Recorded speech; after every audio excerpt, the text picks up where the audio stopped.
ಮೇ 1ರಿಂದ 4ರವರೆಗೆ ಮುಂಬೈನಲ್ಲಿ ನಡೆಯಲಿರುವ ವಿಶ್ವ ಶ್ರವಣ ದೃಶ್ಯ ಮತ್ತು ಮನರಂಜನಾ ಶೃಂಗಸಭೆ ವೇವ್ಸ್ ಭಾರತವನ್ನು ಜಾಗತಿಕ ಸೃಜನಶೀಲತೆಯ ಕೇಂದ್ರ ಸ್ಥಾನದಲ್ಲಿ ಇರಿಸಲು ಸಹಕಾರಿಯಾಗಲಿದೆ ಎಂದು ಕೇಂದ್ರ ವಾರ್ತಾ ಮತ್ತು ಪ್ರಸಾರ ಖಾತೆ ರಾಜ್ಯ ಸಚಿವ ಡಾ ಎಲ್ ಮುರುಗನ್ ತಿಳಿಸಿದ್ದಾರೆ.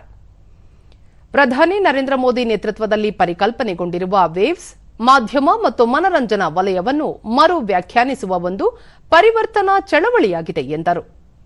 ಭಾರತದ ಮಾಧ್ಯಮ ಮತ್ತು ಮನರಂಜನಾ ಉದ್ಯಮ ವಹಿವಾಟು 2.7 ಟ್ರಿಲಿಯನ್ ರೂಪಾಯಿ ತಲುಪಿದ್ದು, ವೇವ್ಸ್ 2025 ಸೃಜನಶೀಲತೆ, ನಾವೀನ್ಯತೆ ಹಾಗೂ ಉದ್ಯಮಶೀಲತೆಯಲ್ಲಿ ಮುನ್ನಡೆಸುವ ದೇಶದ ಉದ್ದೇಶವನ್ನು ಸೂಚಿಸುತ್ತದೆ ಎಂದು ಹೇಳಿದರು. ಭಾರತದಲ್ಲಿ ವಿದೇಶಿ ಚಲನಚಿತ್ರ ನಿರ್ಮಾಣಕ್ಕೆ ಪ್ರೋತ್ಸಾಹ, ಸಹ ನಿರ್ಮಾಣ ಒಪ್ಪಂದಗಳು ಹಾಗೂ ಚಲನಚಿತ್ರ ಸೌಲಭ್ಯ ಕಚೇರಿಯಂತಹ ಸರ್ಕಾರಿ ಉಪಕ್ರಮಗಳು ಜಾಗತಿಕ ಸೃಜನಕಾರರಿಗೆ ಆದ್ಯತೆಯ ತಾಣವಾಗಿ ಭಾರತದ ಸ್ಥಾನಮಾನವನ್ನು ಬಲಪಡಿಸುತ್ತದೆ ಎಂದು ತಿಳಿಸಿದರು. ಜಗತ್ತಿನಾದ್ಯಂತದ ನಾವೀನ್ಯಕಾರರು, ನೀತಿ ನಿರೂಪಕರು, ಕಲಾವಿದರು ಮತ್ತು ಉದ್ಯಮ ನಾಯಕರನ್ನು ವೇವ್ಸ್ ಒಟ್ಟುಗೂಡಿಸುತ್ತದೆ. ಅಲ್ಲದೆ ಭಾರತದ ಮಾಧ್ಯಮ ಮನರಂಜನಾ ಉದ್ಯಮಕ್ಕೆ ಹೊಸ ಯುಗದ ಉದಯವನ್ನು ವೇವ್ಸ್ ಪ್ರತಿನಿಧಿಸುತ್ತದೆ ಎಂದು ಸಚಿವರು ಹೇಳಿದರು.